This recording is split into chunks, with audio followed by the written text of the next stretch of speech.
nossa Bíblia, né? Na primeira epístola aos Coríntios, capítulo de número 7. Vamos ler os versos de número 32 ao 34. Pode ser desse lado mesmo, pastor. Obrigado. Primeira epístola aos Coríntios, capítulo de número 7, nós vamos ler do verso 32 ao 34. Isto. Obrigado, pastor. Os irmãos, por favor, me acompanhem aí nesta leitura. E antes de fazer a leitura, eu já quero dizer aos irmãos, né? Na semana passada, o pastor Oséias falou aos solteiros, né? É isso, né, pastor? E ele falou sobre os assuntos aí que foram tratados, ele explicou. E hoje a ideia nossa é falar sobre os deveres dos cônjuges segundo o padrão bíblico, né? Vamos ler esse texto, vamos fazer esta leitura para nós já iniciarmos, porque o relógio ele não para, né? 1 Coríntios 7 e 32, nós lemos assim, ó. Vamos fazer uma leitura coletiva, todos juntos, até o verso 34. E bem quisera eu que estivesseis sem cuidado.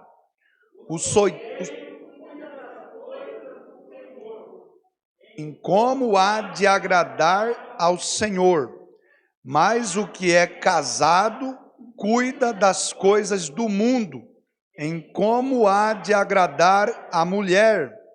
Há diferença entre a mulher casada e a virgem.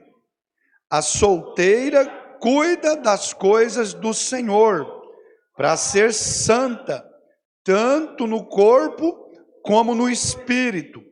Porém, a casada cuida das coisas do mundo, em como há de agradar ao marido. Amém? Então eu vou introduzir aqui, eu inclusive mandei, né, o esboço daquilo que eu pretendo falar aqui para o pastor Oséias, e ele vai colocar para nós. Eu creio que vocês vão poder acompanhar, e depois, se alguém tiver interesse também em imprimir o que nós vamos falar, né, você depois pode pedir para o pastor Oséias, tá certo? Ali, ó, nós temos a nossa leitura, né? Aí eu vou aqui falar sobre a introdução, né? A introdução nossa nos diz assim, ó: o casamento, segundo o padrão bíblico, ele deve ser monogâmico, né? Porque, embora na Bíblia tenha a poligamia, né? Nós temos exemplos na Bíblia de pessoas que casaram com mais de uma mulher, mas o padrão original é o casamento monogâmico, né? Ou seja, só com uma mulher, com um marido, e um marido com uma mulher. Então, o casamento, segundo o padrão bíblico, ele deve ser monogâmico, heterossexual, ou seja, entre um homem e uma mulher, né? Não como a gente está vendo aí hoje, homem contraindo núpcias com outro homem e mulher contraindo núpcias com outra mulher. E também o casamento tem que ser indissolúvel, ou seja, até que a morte, ajuda eu aí, igreja, até que a morte os separe. Se você está desanimado, não desanima, é até a morte, né? Amém? É só até a morte. E o casamento, ele tem que ser monossomático, né? O pastor Oséias, ele trabalhou isso. O que é o casamento monossomático? É que depois, a leitura que foi feita aqui, a leitura oficial, né? Assim os dois serão uma. Por exemplo, eu sou casado com a Valdete, né? Sou casado com a Valdete. Nós não nos tornamos uma pessoa só, né? Que ela continua sendo ela e eu continuo sendo eu. Já que ela não está aqui, eu vou falar. Ela é difícil, né? Ela não está aqui, mas nós somos uma só carne. Então, isso que é uma união monossomática. Depois, no final, vamos trabalhar isso. Então, veja o que eu coloquei aqui, ó, nessa parte, concluindo aqui a parte da introdução. Nós devemos ter consciência que o Criador estabeleceu, quando Deus criou o casamento, ele estabeleceu uma relação entre essas três palavras, ó, presta bem atenção no que eu vou falar. Diga assim comigo: matrimônio, família e sociedade. Porque nós estamos vivendo em sociedade, não é isso? Mas a sociedade que a gente vive, ela tem algumas organizações. Por exemplo, aqui na cidade tem uma pessoa que governa o poder judiciário, o poder executivo e o poder legislativo. Não é isso? Aí nós temos algumas instituições, como sindicatos, escolas, nós temos a polícia, né, que se você aprontar, você é preso. Então, isso é a vida em sociedade. A sociedade, qual é a base da sociedade? É a família. É a família. Haja visto que tem uma frase muito famosa que diz assim, ó: a família, ela é a célula número 1 da sociedade. Então, olha o que Deus fez. Ele criou uma relação entre matrimônio, casamento, família e sociedade. Porque toda vez que alguém casa, uma família nasce. Não é isso? Você percebeu a relação? Ó? Deus criou a família, Deus criou o casamento. Aí o casamento, ele dá origem à família. E a família é a base da sociedade, ok? Então, o pastor Oséias, ele explicou para vocês aqui, que pretendem se casar, né? Que o casamento é monogâmico, heterossexual, indissolúvel e monossomático. Então, o casamento tem que ser assim. Agora, hoje eu vou trabalhar aqui esse tema, né? Que eu coloquei aqui, ó. Os deveres dos cônjuges, segundo o padrão bíblico. Então, o que acontece? O pastor também explicou que a pessoa pode ter casado lá. Você pode ter casado com a sua mulher no hospício. Pastor, a gente está meio louco. Não importa, foi Deus que uniu vocês. Pode ter casado no terreiro de macumba, pomba, gira e Zé Pilintra, não tem problema, foi Deus que uniu. Não, todo mundo que casou, ele tem que entender que ele entrou num negócio que é até a morte. É até a morte, você entendeu? Então, a gente falar isso, é você ditar as regras, né? Pode ver que é um quadrado, né? O pastor usou 4 palavras para descrever como deve ser o casamento, porque ele colocou uma parede aqui no fundo, né? Monogâmico, aí ele colocou uma parede na lateral. Heterossexual, colocou um lá no fundo. Indissolúvel, aí colocou aqui. Monossomático, é um quadrado, você está dentro, está você e sua mulher ali, vocês podem brigar, um enforcar o outro, mas não pode sair desse quadrado. Não pode, não pode. Você entendeu? Então, a gente, como pastor, a gente fala que é assim, mas existem umas coisas que, para dar certo, a gente tem que entender. Porque no texto que a gente leu, gente, ó, vocês prestaram atenção, que nos textos que a gente leu aqui de 1 Coríntios 7, está escrito assim, ó, que o casado, ele cuida nas coisas do mundo. É multiplicidade de funções. Em como há de agradar a sua mulher. É o centro de todos os deveres dele, gira em torno disso. Aí a mulher casada, ela também cuida nas coisas do mundo, porque ela tem uma multiplicidade de deveres para ela cumprir. Só que ela cuida das coisas do mundo, como? Procurando agradar o seu marido. Então, às vezes nós falhamos exatamente neste ponto, que a gente diz, a gente desenha esse quadrado, joga as pessoas lá dentro, se vira. Vocês vão ter que ficar dentro desse quadrado até a morte. Mas a gente, às vezes, não ensina muito o caminho bíblico para a gente ser feliz dentro desse quadrado, né? Porque é possível isso. Então, a minha proposta com esse tema é abrir 5 pontos. Eu vou falar primeiro a natureza da relação conjugal. Em segundo lugar, eu vou mostrar os deveres da esposa na relação do casamento, os deveres do esposo na relação do casamento. Aí eu vou falar sobre homens incompletos e mulheres desprotegidas. E na conclusão, a gente vai falar sobre o padrão divino que conduz à dependência mútua no relacionamento conjugal. Vamos lá. Então, a primeira coisa que eu percebo na vida de quem leva a vida conjugal é que muitas vezes as pessoas, elas elas não entendem, gente, a natureza do relacionamento conjugal. As pessoas não entendem a natureza do relacionamento conjugal. A verdadeira natureza do casamento, né? Então eu coloquei aí, ó, a natureza da relação conjugal. Lá está. Aí está o texto, né? De Gênesis 18 até o 25. Vamos ler o verso 18, todos juntos? Vamos lá, o verso 18.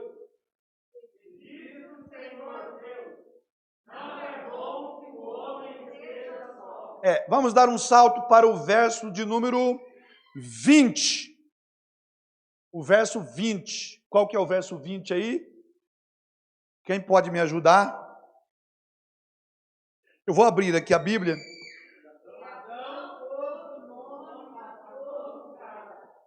As aves do céu e a todo animal do campo, mas para o homem não se achava adjutora que estivesse como diante dele.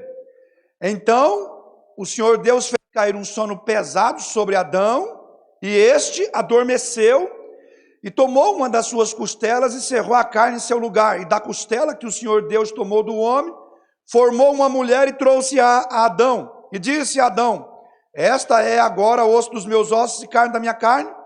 Esta será chamada varoa, porquanto do varão foi tomada. Portanto, deixará o varão, o seu pai e a sua mãe, e apegar-se-á à sua mulher, e serão ambos uma carne. Veja só, que a primeira verdade que eu coloquei aqui, ó, a condição de Adão solteiro, né? O versículo 18, eu vou reler agora com vocês. Veja como é que Adão estava quando ele era solteiro, né? Vamos ler juntos? Vamos lá, 1, 2, 3.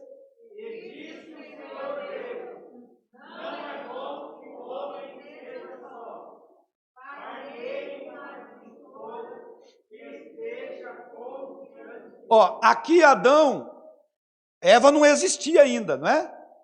Quando Deus olhou para o Adão, o que ele viu no Adão? Ele falou assim, ó, Deus olhou e falou, não é bom que o homem... Aí eu pergunto para os irmãos, já havia o pecado nessa época? Não. Onde que Adão estava? Onde Adão estava, igreja? No paraíso.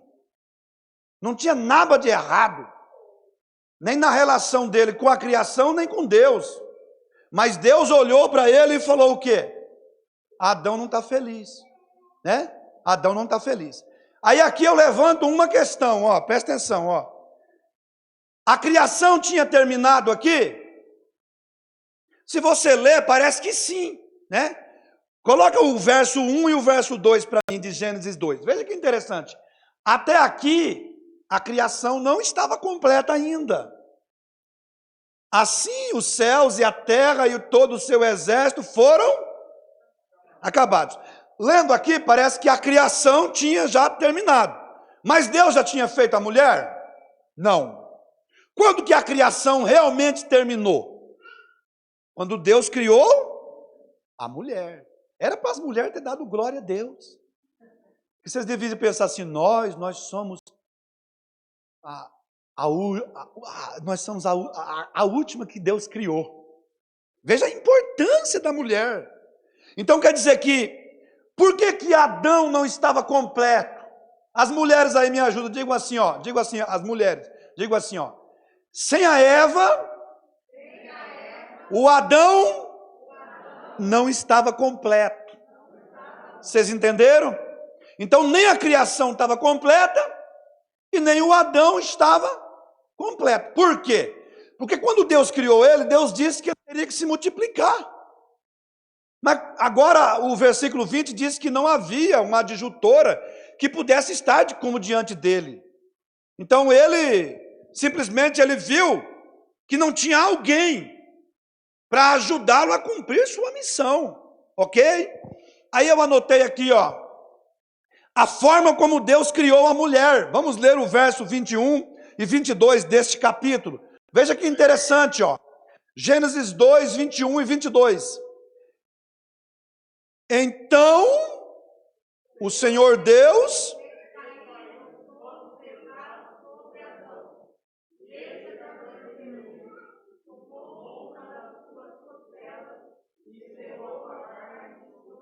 Verso 22, leiam.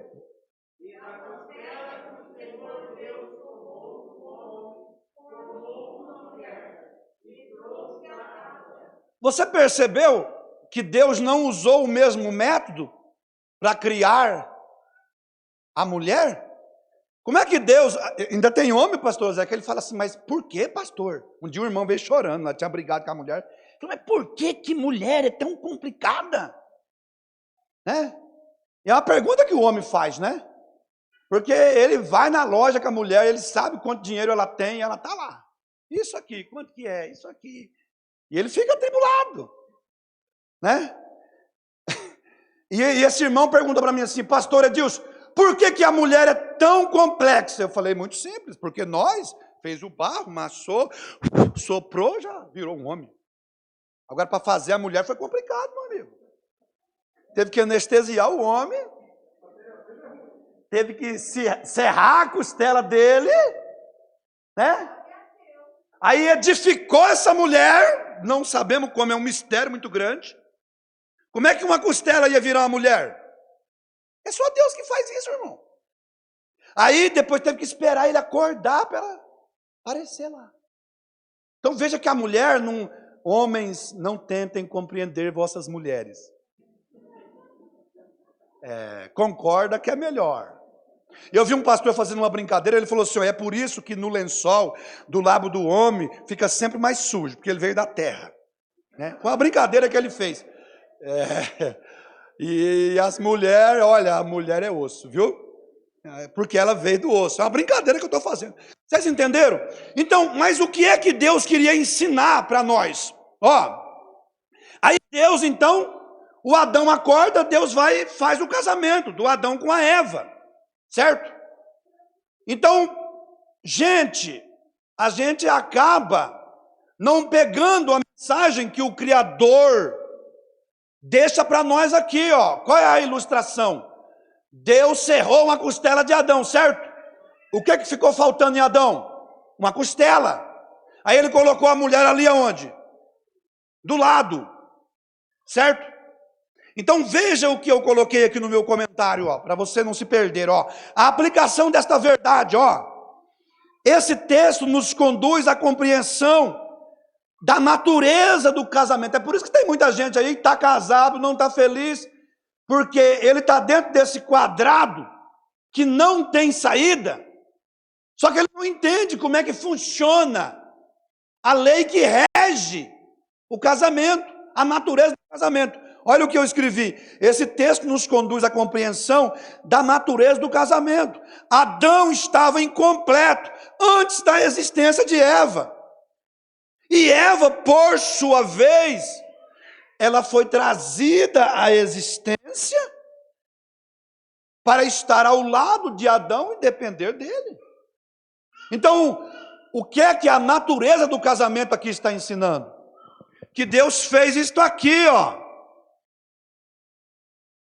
Entendeu? Ele criou a Eva para ela completar o que faltava no Adão. Então não adianta o marido falar que ele não depende da mulher.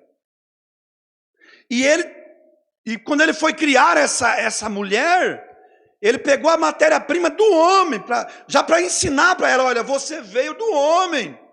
Então, você veio do homem para completar esse homem. Mas você depende desse homem. Entendeu? Então, o que nós aprendemos aqui sobre a natureza do que é o relacionamento conjugal? É a dependência.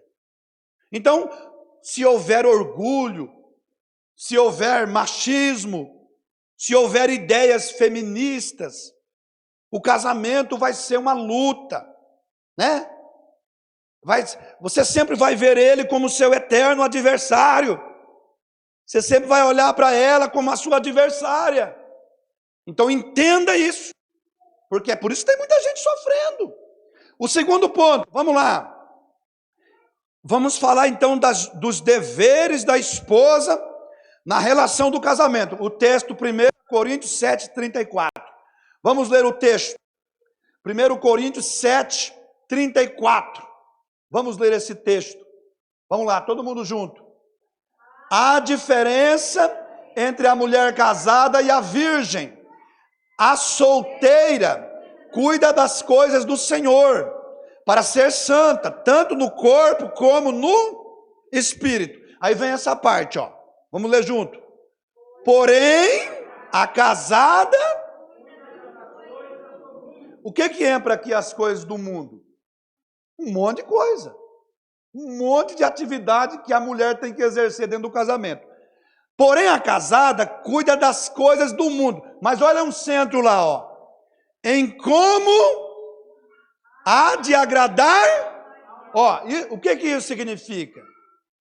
Que a mulher, ela tem muitos aspectos de responsabilidade dentro do casamento. Mas o centro de tudo é que a missão principal dela é o quê? Completar o que falta ao homem. E eu coloquei aqui no meu esboço, ó. Primeiro ponto. A mulher, ela deve ser submissa ao marido. Então esse ponto está em Efésios 5, 22. Vamos ler o texto. Efésios 5, 22. O texto do verso 22 diz assim, ó. Vós mulheres, sujeitai-vos a vosso marido como ao Senhor. 23. Porque o marido é a cabeça da mulher, como também Cristo é a cabeça da igreja, sendo ele próprio o salvador do corpo. Versículo 24. De sorte que, olha a comparação que Paulo faz. Porque quando a gente fala, né?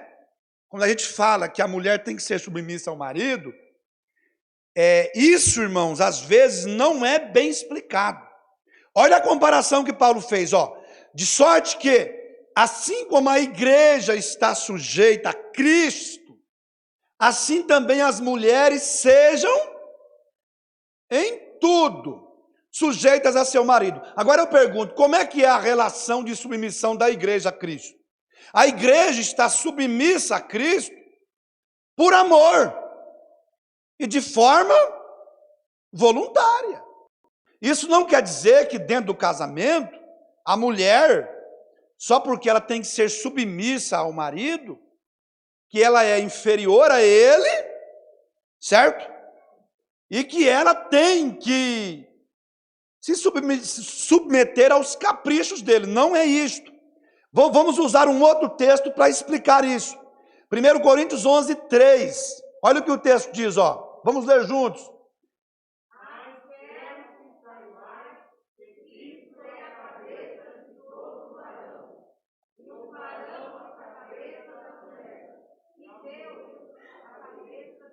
Então veja o que Paulo está dizendo aqui, ó. Que Cristo é a cabeça do varão, que o varão é a cabeça da mulher e que Deus é a cabeça. Vocês concordam comigo que Cristo obedeceu ao Pai e obedece? Amém? Amém. Mas o Pai, ele é mais do que o Filho dentro da Trindade? Não. Então, em que sentido que Cristo ficou submisso ao Pai? É que o Pai traçou um plano e ele veio com a missão de cumprir esse plano.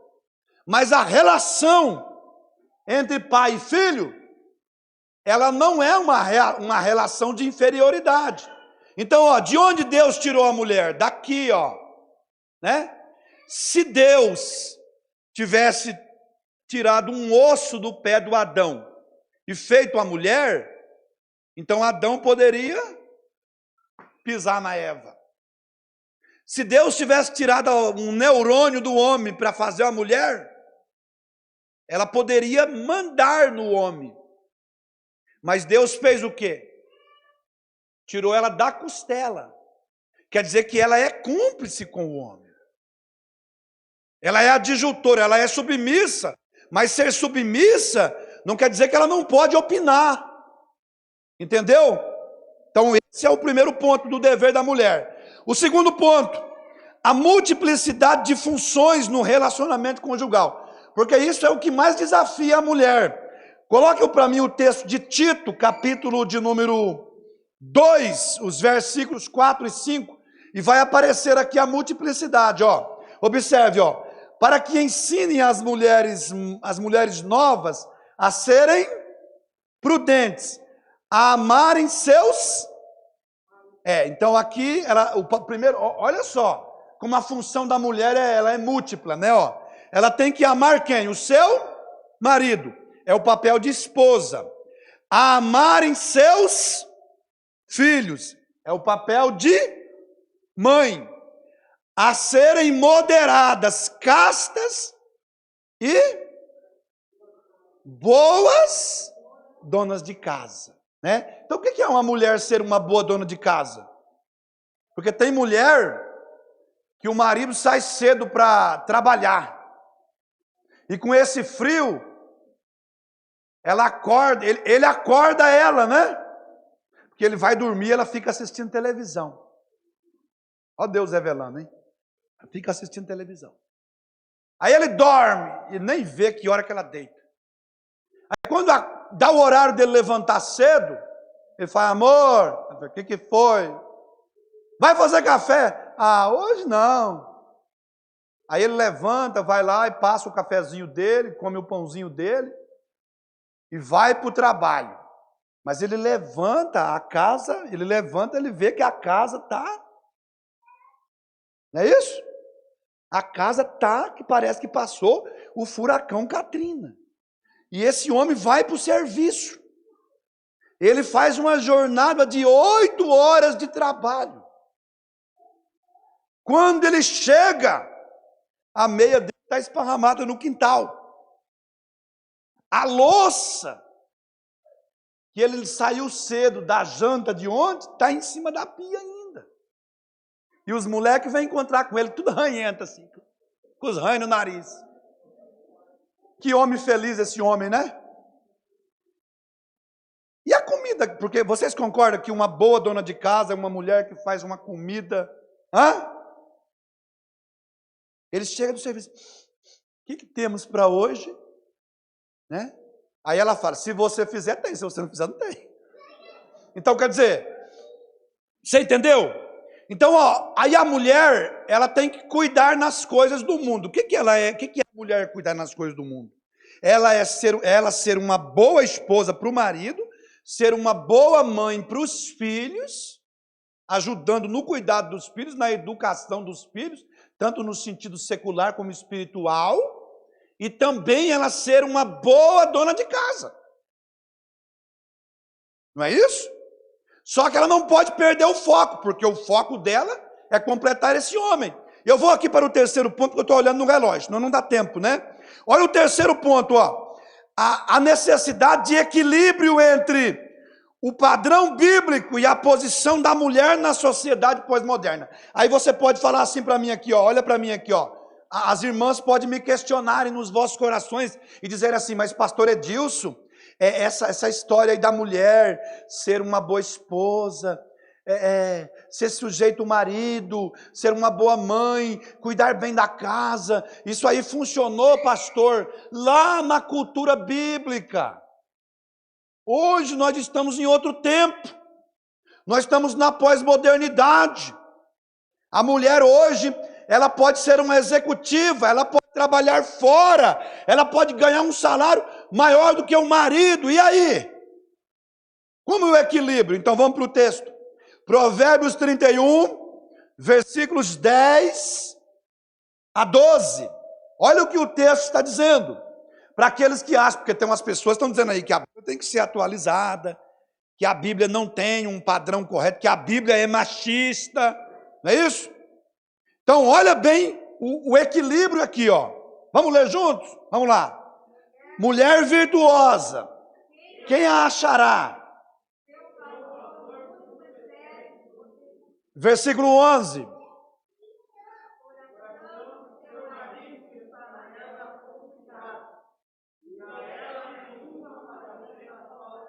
Versículo 12. Vamos ler juntos, gente. Vocês não estão me ajudando aí, hein? Ela...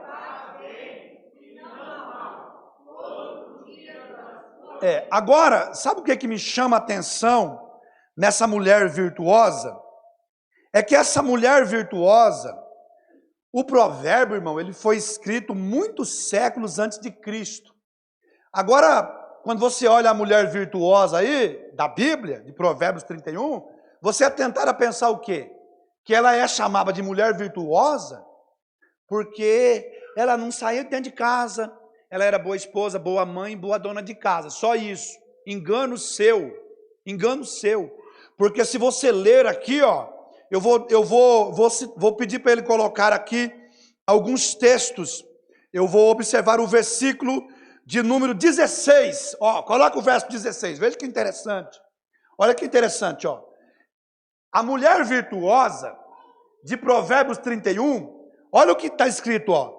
Ela examina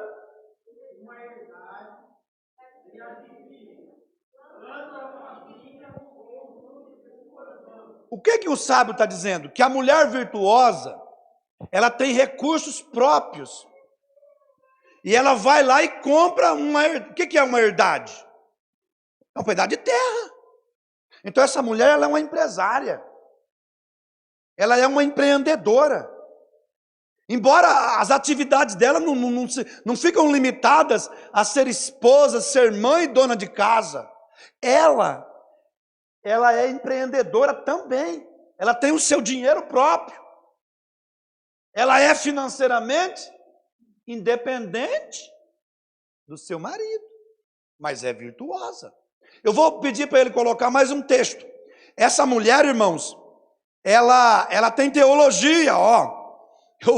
Ela é uma teóloga. Deixa eu achar aqui o texto, que não está marcado aqui na minha Bíblia. O versículo 26, olha só. Então ela é boa mãe, ela é boa dona de casa, ela é boa esposa, ela é empreendedora, mas ela tem espiritualidade. Olha o que está escrito, ó. Abre a boca com... E o que está escrito ali? Quer dizer que ela tem entendimento da vida espiritual. Essa mulher tem teologia. Ela tem espiritualidade. Agora veja bem que a esfera de ação dela não está só dentro de casa, como esposa e mãe e boa dona de casa. Depois vocês lêem todo o texto aqui. Agora veja como esse homem, o marido dela, é um homem feliz. Porque o verso 23, veja o que o verso 23 diz. Conhece-se o seu marido nas portas, quando se assenta com os anciãos da terra. E essa mulher, ela é uma mulher feliz. Porque você observe o versículo de número 28. 28, coloque o verso 28. Levantam-se seus filhos e chamam-na. Então aqui o que é que nós temos? Os filhos dizendo assim, olha, não tem mãe como a nossa mãe. Nossa mãe é 10, é 100, é 1000. Aí o que que o marido fala dela? Como também seu marido que a louva dizendo, verso 29, muitas filhas agiram virtuosamente, mas tu a todas é superior. Então o que que nós temos aqui? Agora eu te pergunto, será que naquela sociedade, onde parece que as atividades da mulher eram mais presas ao lar, por que que esse homem tinha toda a confiança nessa mulher? E isso não atrapalhou a vida conjugal deles. Por quê? Porque ela alcançou o equilíbrio que eu estou aqui ensinando. Ela cuidava das coisas do mundo, mas cuidava também em completar o seu marido. Aí você vê filhos felizes, marido feliz, família feliz. Certo? Então aqui fica um lembrete às mulheres que estão aqui, ó. A aplicação desta verdade. As esposas devem entender que enquanto elas cumprem a missão de mãe e dona de casa, cuidando das coisas do mundo, não podem perder o foco maior da sua missão, que é o quê? Completar o seu marido. Porque às vezes uma mulher ela pode trabalhar fora, ajudar no orçamento da casa e cuidar de vários aspectos e não cuidar da missão maior dela. O que é que trouxe Eva à existência? Foi o fato de haver uma necessidade em Adão. Certo?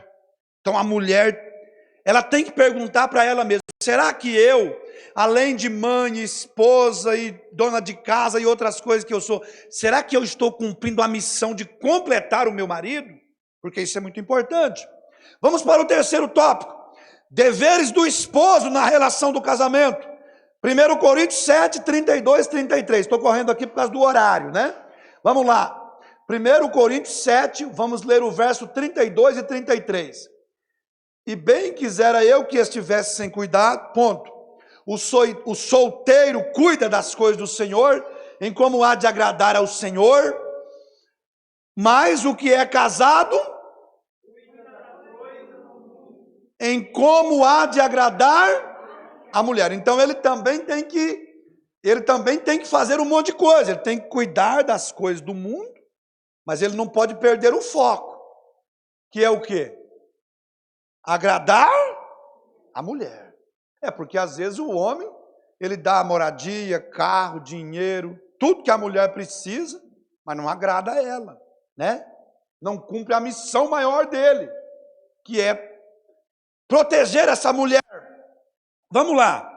3 em 1. O marido deve ser o provedor da casa. Salmo 128, versos 1 e 2. Vamos ler. Bem-aventurado aquele que teme ao Senhor e anda nos seus caminhos. Pois comerás da mesada que o seu sogro lhe dá. É isso? Não. Então quer dizer que, eu vou falar para as moças aqui de plantão. Não namore com um cara desempregado. Ai, pastor, mas ele é tão lindo, ele trabalha. Não, então cai fora. Cai fora, irmão. Cai fora. E por que muito casamento não dá certo? Meu marido é lindo, mas preguiçoso. Você entendeu? E tem homem que ele fala, não sei, o inimigo levantou contra a minha vida, eu entrei lá, mandaram eu embora, aí eu trabalho, mandaram eu embora. Aonde eu vou, me mandam embora. O dia que você resolver trabalhar, não vou mandar mais você embora. E olha, tem uma coisa, viu? Não dá para ser feliz sem trabalhar, não. Olha lá o texto lá, Feliz serás se trabalhares, tá? Então não vem com esse negócio, não. Não vem. E tem uns que falam assim, eu acho que eu vou fazer a obra de Deus. O preguiçoso, ele não serve para a obra de Deus. Porque todos que Deus chamou estavam trabalhando. E o que tem de mulher sofrendo aí? Porque escolheu pelo estereótipo. Gatão, pão, ai meu Deus, mas não trabalha, né? O segundo ponto, o marido deve ser o guardador do seu lar. Coloca aí Gênesis 2 e 15. Eu quero explicar um negócio aqui, Vamos ler lá. Vamos ler, gente.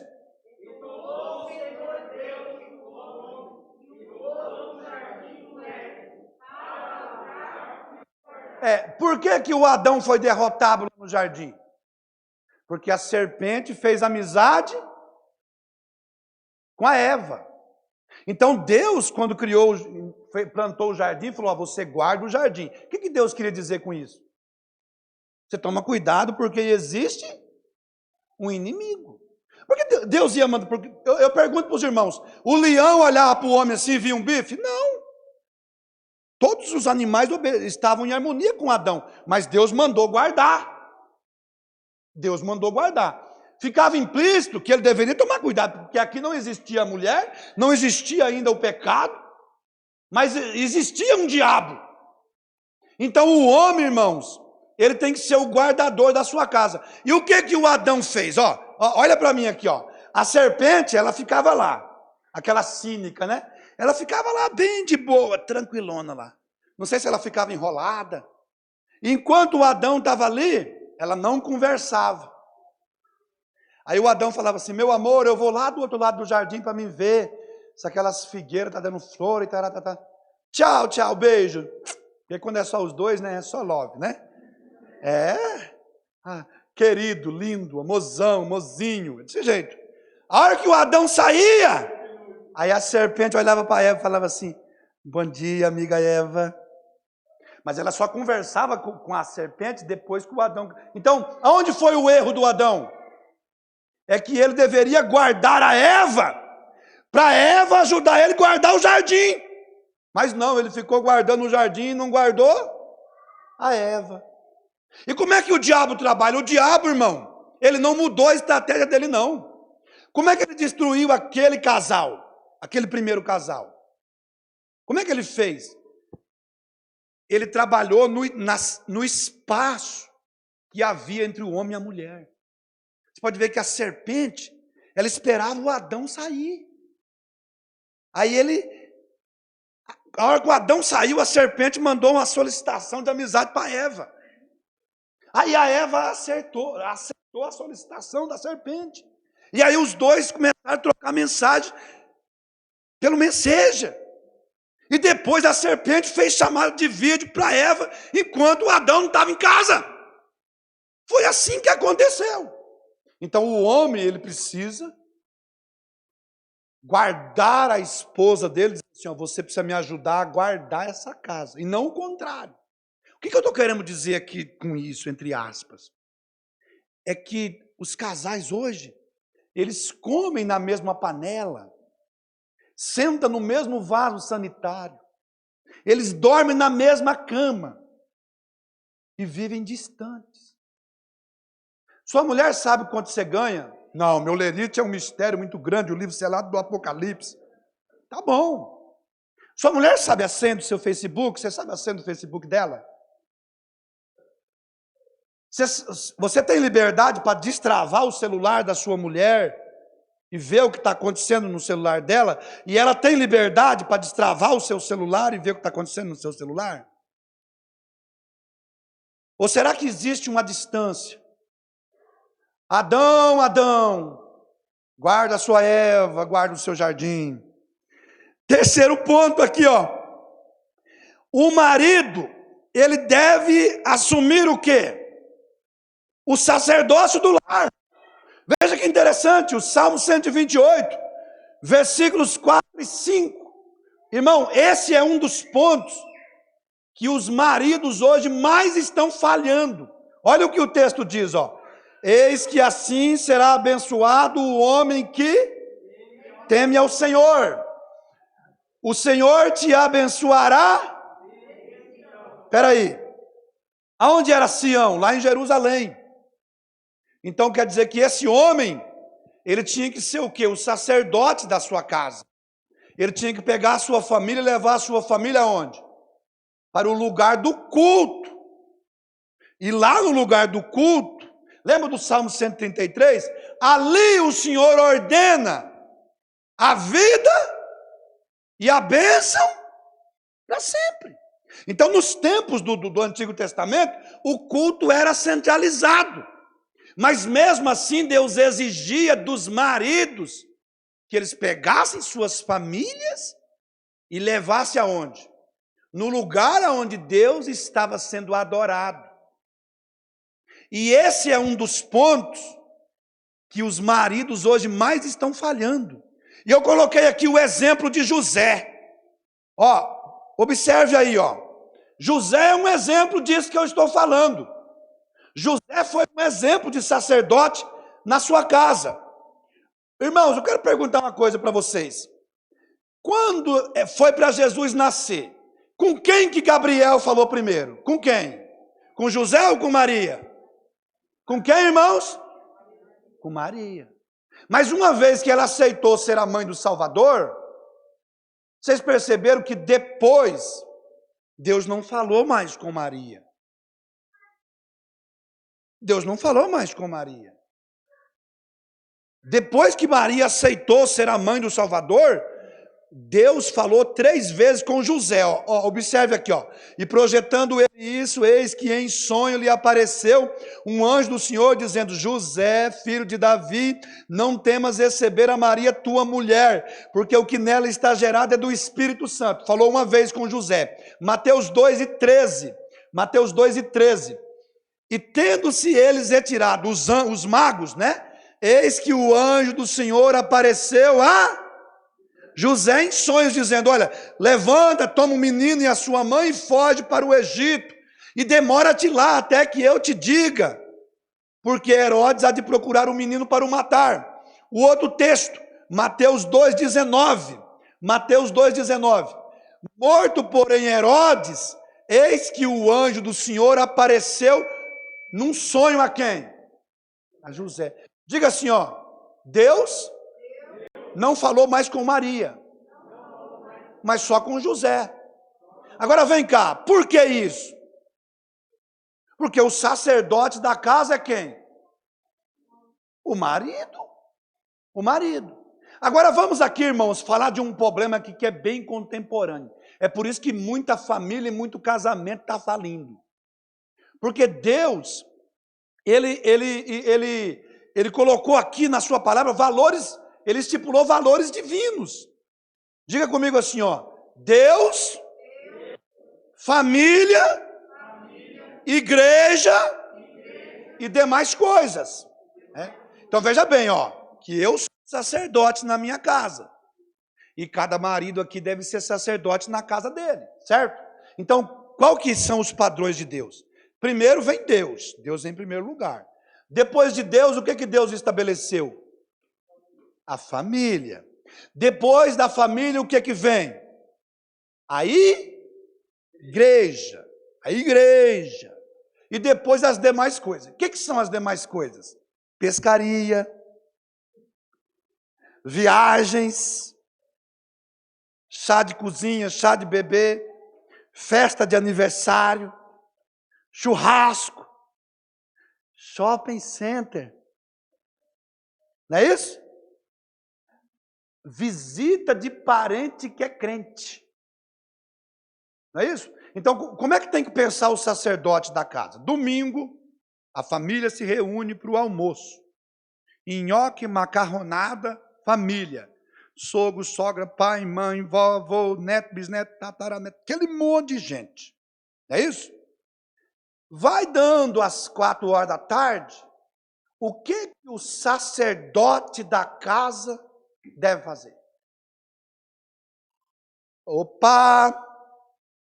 Hoje é domingo! É o dia do Senhor. Então, ó, joga água nessa churrasqueira aí. Domingo que vem tem mais. Vamos começar a tomar banho. Vamos para a igreja. Porque hoje tem culto. Aí o que a disjuntora faz? Hoje nós não vai na igreja, não. Se revolta, miserável. Não é isso? Ela se revolta. Ela não é a disjuntora?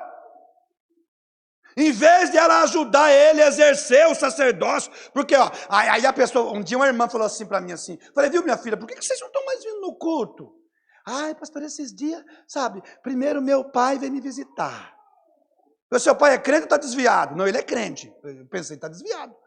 Não veio na igreja? Aí ontem, sabe, o meu avô veio me visitar. Seu avô é crente? Meu avô é crente. Por que você não veio na igreja? Ah, o meu avô chegou lá e eu fiquei sem jeito.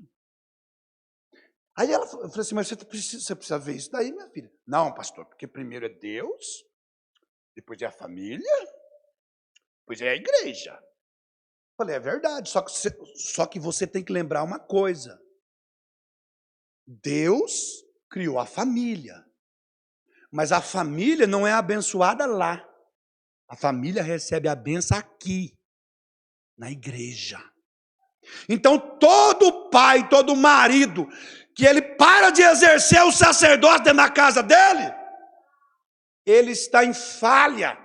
E isso aí afeta, porque muitas vezes ele até quer, mas ela não é sujeita, não se submete, não ajuda ele a exercer o sacerdócio na família. E é por isso, irmão, que nós estamos com uma... Pode ver, ó, a juventude dessa geração não é de escola dominical. A mentalidade dos nossos jovens é que culto de oração não é para jovem. Entendeu? Por quê? Porque a família ela começou a se sentir mais importante do que a igreja. E vamos entender uma coisa, do mesmo jeito que Deus estabeleceu que o marido depende da mulher e a mulher depende do marido, Deus também estabeleceu que a família é a base da igreja e a igreja é o meio de Deus abençoar a família.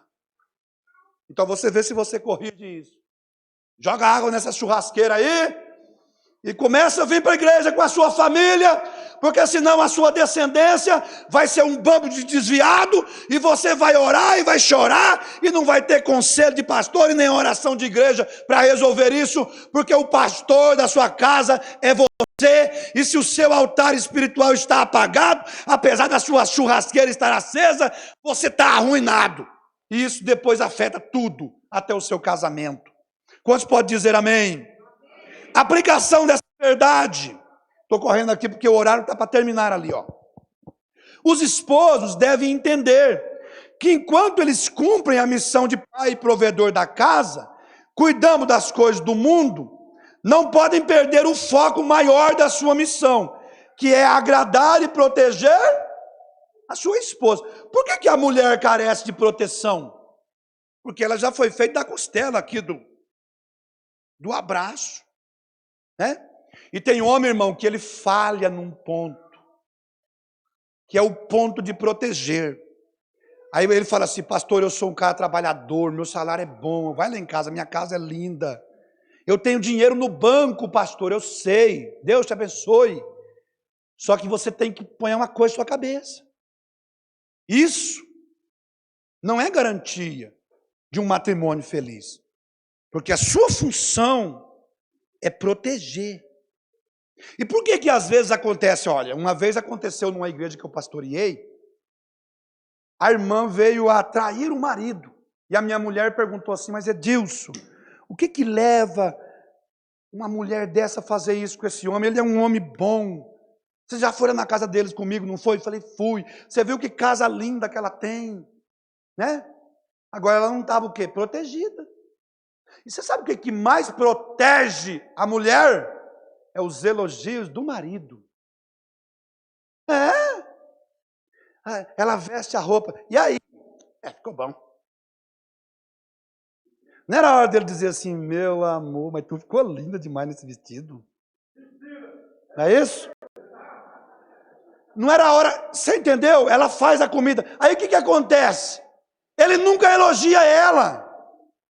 Porque a mulher, irmão, ela não perde o romantismo, não. Ela não perde o romantismo. Aí o que acontece? Essa mulher, ela tem sapato, bolsa, vestido bom, casa boa, casa linda, tem filhos, ela tem tudo. Só que ela não tem isso. Aí ela sai na rua, ela dá um sorriso, aí o ímpio olha para ela e fala assim: que sorriso lindo que você tem. Seu sorriso me inspira. Né? É o Satanás. Mas é o Satanás fazendo o quê? Oferecendo o que o marido não oferece. Não é isso? Porque às vezes o marido não fala que ela é cheirosa. Daí o ímpio fala assim: quando você vinha vindo, eu já sabia que você vinha vindo, que eu senti o cheiro do seu perfume. Né? E aí, coitada, você entendeu? E essas são as pressões da sociedade. Então você, marido, proteja a sua esposa. Vamos para o quarto ponto aqui, ó. E o quarto ponto eu coloquei aqui, ó. Diga comigo assim: homens incompletos e mulheres desprotegidas. Presta atenção, ó. Se a mulher não completa o homem, ele é um homem completo. Ele é um homem completo. Se a mulher não é protegida pelo marido, porque ela tem necessidade disso, é a natureza dela. Ela foi feita para estar aqui, onde é o local do abraço. Então ela é uma mulher desprotegida. E isso aí afeta o quê? Essa parte do casamento. Eu não vou ler o texto agora, eu vou ler aqui os tópicos. Aí eu vou fazer uma explicação aqui, falando sobre a questão da sexualidade. Ó, como é que eu coloquei aqui? Ó? Quando Eva falha na sua missão, Adão fica incompleto. Número 2, quando Adão falha na sua missão, Eva fica desprotegida. Aí eu coloquei aqui, ó, quando um dos cônjuges falha em sua missão principal, abre-se espaço para a ação de quem? De Satanás. Ó, lá no jardim, veja o que o diabo fez lá dentro do jardim. Ele esperava a Eva sair, o Adão sair para ele bater papo com a Eva. Não é isso? E Deus falou que as duas ficaram amigas. maior amiga. Então, como é que o diabo age? Né? Vamos ler o texto de 1 Coríntios 3, 1 Coríntios 7, versículo 3. Vamos olhar esse texto, que o meu tempo está acabando. Olha lá, ó. Aqui, irmãos, Paulo está tratando de um assunto, que é o assunto da intimidade e da sexualidade dentro do casamento. E ele ensina aqui princípios muito importantes. Veja bem, ó. O marido pague à mulher a devida benevolência, e da mesma sorte a mulher ao marido. Pastor Edilson, o que esse texto está dizendo? Esse texto está dizendo, irmão, o que esse texto está dizendo é muito simples. O texto está dizendo assim, ó, que dentro do relacionamento sexual é dever do marido aprazer a sua mulher, e é dever da mulher aprazer o seu marido. É isso que Paulo está dizendo, na atividade sexual. Versículo 4. Versículo 4. Aqui entra um princípio, ó. Continuando o que ele estava falando. A mulher não tem poder sobre o seu próprio corpo, mas tem-no o marido. Então, o que Paulo está dizendo aqui? Que a mulher, ela não pode negar suas obrigações maritais ao seu marido. Só que os direitos são iguais. Olha o que o texto segue dizendo, ó. E também, da mesma maneira, o marido não tem poder sobre o seu próprio corpo, mas tem-no a mulher. Então, o que Paulo está dizendo aqui, ó? No versículo 3, ele disse que o marido tem direito ao prazer dentro do relacionamento sexual, e a mulher tem direito ao mesmo prazer dentro do relacionamento sexual. E no versículo 4, o que ele diz? Que o marido, ele tem direito ao corpo da mulher, e da mesma forma a mulher tem direito de ter acesso ao corpo do marido. Só que aqui existe um princípio. Qual que é o princípio? É o princípio da conquista. Não quer dizer que porque o marido tem direito ao corpo da mulher, que ele vai exigir isso. Não. Ele tem que conquistar. Da mesma forma, a mulher deve agir pelo mesmo princípio, o princípio do respeito. Agora veja o que está no versículo 5, ó. Aí você pode pensar assim, mas pastor, o senhor está falando de sexualidade aí no púlpito, e muita gente está querendo demonizar o sexo. Mas eu quero dizer uma coisa, a sexualidade de um casal é uma coisa que para Deus é tão importante como a nossa vida espiritual. Porque está cheio de padre e cheio de freira dentro da igreja. Vocês entenderam o que eu estou falando, né? Eu vou repetir. Está cheio de padre dentro da igreja evangélica. E está cheio de freira também. Eles só não usam o hábito. Mas na prática. Tem pessoa aí que se você fosse questionar ela, que a gente não vai querer entrar na intimidade de ninguém, mas tem marido aí, esposa, que se fosse perguntar para eles, qual foi a última vez? Mesmo, quando foi mesmo, hein? Meu Deus, a pandemia, 2020, 2021, nem sei, pastor, nem sei. Então não vou nem questionar isso. Mas aqui tem 3 princípios nesse versículo. São 3 princípios. Eu sei que é um assunto pesado, mas eu tenho que falar. Não vos defraudeis um ao outro. O que é defraudar um ao outro? É o homem se recusar a atender a esposa ou vice-versa. A mulher se recusar a atender o seu marido. Isso aí é defraudar um ao outro. Aí Paulo disse que, Paulo explicou nesse texto, presta bem atenção no que eu vou falar, que só pode haver a ausência da atividade sexual dentro do casamento por três, ele colocou 3 condições. A primeira condição, não vos defraudeis um ao outro, senão quer dizer que eu posso entrar numa abstinência, eu com a minha esposa, mas se houver o quê? Um acordo. Tem que haver um acordo. Diálogo. diálogo. Você entendeu? Tem que haver um acordo. Pode haver uma abstinência de vida sexual? Pode. Se haver um acordo. Se um dos dois não tiver de acordo, não pode haver. Olha a outra expressão, ó. Por algum tempo. Quer dizer que pode haver abstinência sexual, mas não pode ser por longo tempo. Certo? Então quer dizer que não é normal, segundo a escritura ali, não é normal duas pessoas casadas entrarem numa abstinência sexual de 1, 2, 3 meses, 1 ano. Isso não é correto. Por quê? Vou explicar. Porque sexo antes do casamento é fornicação. Sexo fora do casamento é adultério.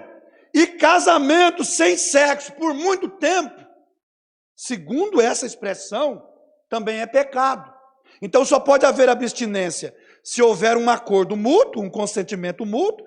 Só pode haver abstinência por algum tempo e se for por um motivo espiritual. Olha lá, ó.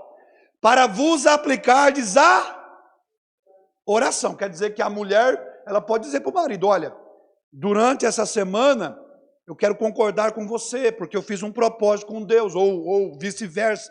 Está valendo, por um motivo espiritual. Agora veja só, irmãos, olha a importância do exercício da sexualidade ali, ó. E depois, o que está escrito lá, irmãos? Ajuntai-vos outra vez, para que Satanás vos não tente pela vossa incontinência. O que Paulo está querendo dizer com isso aqui? É que o diabo, ele está de olho. Ele vê o tanto que você ora. Ele vê o tanto que você congrega. O diabo está de olho na sua vida espiritual. Mas, sobretudo, ele também observa o quê? A vida sexual de um casal.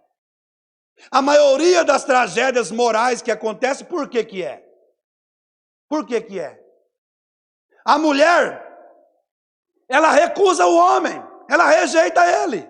Aí ele vai para o trabalho, né? Ele vai indo. Aí ele para no semáforo. Aí do lado dele para um carro com o vidro aberto, uma baita de uma loira do zóio azul. Ela olha para ele assim. Bom dia, irmão. Né? E aí? E aí? O amigo meu, ele disse que ele foi no supermercado, pastor Osés. O mercado grande, ele pegou desses carrinhos pequenos, foi para o hortifruti. Aí ele pegou cebola, pegou banana, pegou tomate, aí encostou o carrinho para pegar mexerica para a esposa dele.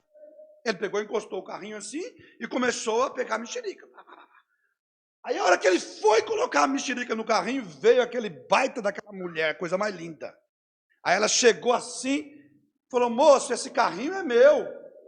E ele disse, não, a senhora está enganada, esse carrinho é meu. Aí começou os dois ali, o carrinho é meu, o carrinho é meu. Aí ela olhou assim no carrinho dela, o que tinha? Cebola, tomate e banana.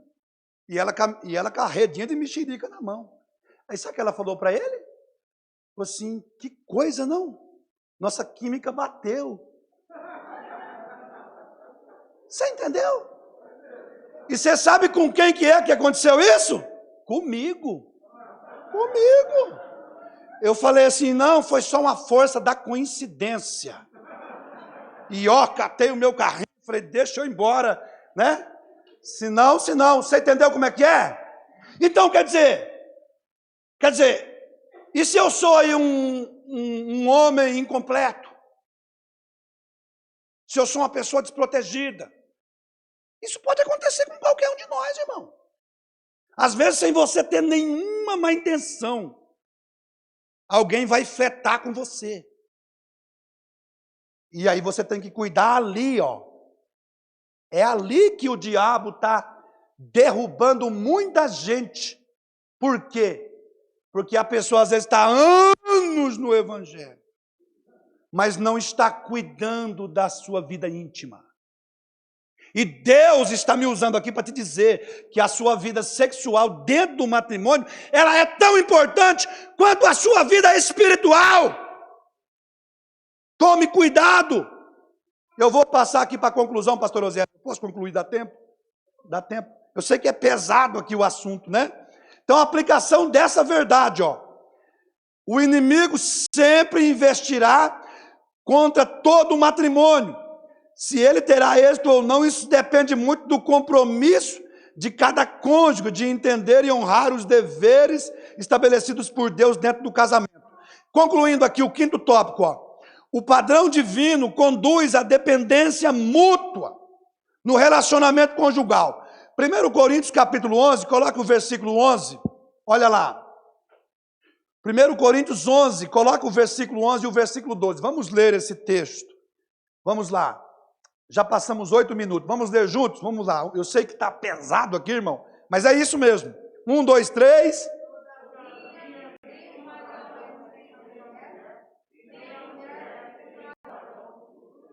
Versículo 12. Porque